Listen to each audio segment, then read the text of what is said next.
నమస్తే ఫ్రెండ్స్, మీ అడ్వకేట్ రమేష్ పిట్ల.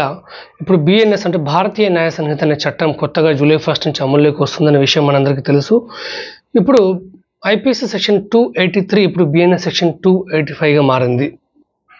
దీని ప్రకారం ఏంటంటే ఎవరైనా సరే రోడ్లపైన ఇతరులని అసౌకర్యానికి గురి చేస్తే శిక్ష ఏంటి? ఇది ఆల్మోస్ట్ ఒక పబ్లిక్ న్యూసెన్స్ అని కూడా చెప్పొచ్చు. దీన్ని అంటే ప్రజలకు అసౌకర్యానికి గురి చేయడం. దీనికి బెస్ట్ ఎగ్జాంపుల్ ఏంటంటే మనం చూస్తుంటాం, ఎవరైనా ఒక రోడ్డు మెకానిక్ తన వెహికల్స్ అన్నీ కస్టమర్ వెహికల్స్ అన్నీ షాప్ లోపల పెట్టి రిపేర్ చేయాలి. అంతేగాని ఆ రోడ్లపైన వెహికల్స్ అని పెడితే ఏమవుతుంది, ఎవరైనా రోడ్డు పైన పోయేటువంటి ద్విచక్ర వాహనదారులు కావచ్చు, కారులో పోయే వాళ్ళు కావచ్చు, నడుచుకుంటూ పోయే వాళ్ళు కావచ్చు, అసౌకర్యం అవుతుంది. వాటి పట్ల వీళ్ళు కూడా కింద పడి వాళ్ళకి గాయాలయ్యే అవకాశం ఉంటుంది. అలాగే కొంతమంది కిరాణా షాప్ వాళ్ళు కొన్ని ఊర్లలో చూస్తుంటాం, అలాగే సిటీలో కూడా ఈ మధ్యన చూస్తుంటాం.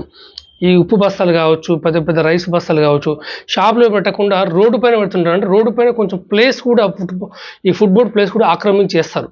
అప్పుడు వాహనాలు సరిగ్గా పోకుండా అక్కడ ట్రాఫిక్ ఏర్పడే అవకాశం ఉంటుంది. తద్వారా అసౌకర్యానికి గురవుతుంటారు కొద్దిమంది. కొన్నిసార్లు వీళ్ళ వెహికల్ పోయి వాళ్ళ వెహికల్ వచ్చి వీళ్ళకి గుద్ది వాళ్ళకి దెబ్బలు తగిలే అవకాశం కూడా ఉంటుంది. అది కావచ్చు. అలాగే కొద్దిమంది రోడ్డు పైన ఇల్లు కడతా ఉంటారు, అంటే రోడ్డు పక్కన ఇల్లు కడతా ఉంటారు. ఆ రోడ్డు పైన ఇసుక, సిమెంట్ అవన్నీ వేస్తూ ఉంటారు తప్ప ఈ భద్రతా చర్యలు పాటించకుండా ఏమవుతుందంటే ఆ బండ్లు స్కిడ్ అయిపోయి కింద పడే అవకాశం ఉంటుంది. వాళ్ళ నిర్లక్ష్యమే అనుకోవచ్చు, వాళ్ళు బుద్ధిపూర్వకంగా పెట్టకపోవచ్చు, కానీ అది నిర్లక్ష్యమే అవుతుంది కదా. రోడ్డు పైన సిమెంటు అవన్నీ పోస్తే, వాటర్ పోస్తే, మురికి నీరు పోస్తే, మురికి నీరు పారించడం కూడా అది నేరమే అవుతుంది. బండ్లు స్కిడ్ అయిపోయి వాహనదారులు కింద పడే అవకాశం ఉంటుంది. దాన్ని ఈజీగా తీసుకునే ప్రయత్నం అయితే లేదు. సో ఈ విధంగా ఎవరైనా సరే రోడ్డు పైన పోయే వాళ్ళ కనుక ఎవరైనా ఇబ్బంది కలిగిస్తారో, అసౌకర్యానికి గురి చేస్తారో వాళ్ళపైన సెక్షన్ 285 ప్రకారంగా కేసు ఫైల్ చేయొచ్చు. సో ఈ విధంగా చేస్తే మాత్రం వాళ్ళకి జైలు శిక్ష అనేది ఉంటుంది. ఓకేనా? వాళ్ళకి 5,000 రూపాయల వరకు జరిమానా ఉంటుంది.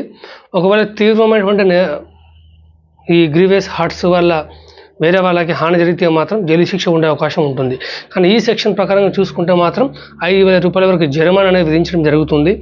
సో ఒక బేసిక్ అవేర్నెస్ కలెక్ట్ చేయాలి. బిఎన్ఎస్ సెక్షన్స్ కొత్తగా వచ్చిన సెక్షన్స్ కాబట్టి మనం ఈ వీడియోస్ చేస్తున్నాము. ప్రతి ఒక్కరికి షేర్ చేయండి. So me advocate Ramesh Pitla. Thank you so much and have a great day. Thank you.